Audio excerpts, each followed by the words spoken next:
हाँ तो नमस्ते।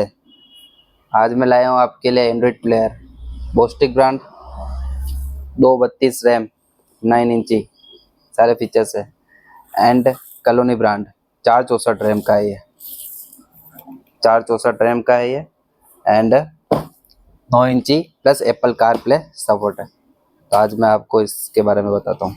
तो काफ़ी शानदार चीज़ है। HD 1.5 टर्बो प्रोसेसर है, QLED है, मॉसफेट है, डियो है, SD 2.5 DSP, QLED gorilla IPS pro max. शानदार चीज़ है। ठीक है, मैं आपको इसके बारे में बताता हूँ।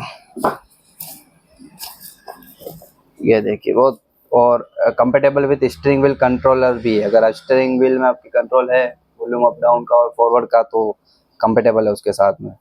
लेटेस्ट एंड्रॉइड वर्जन है, ऑफलाइन नेविगेशन है, OEM टाइप फिटमेंट है, बिल्कुल कंपनी टू कंपनी फिटिंग होगी, H2H प्रॉपर फ्रेम आएगी कार वाइज।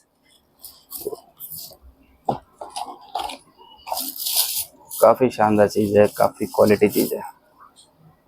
ये देखिए आप बिल्ड क्वालिटी नंबर 1 चीज़।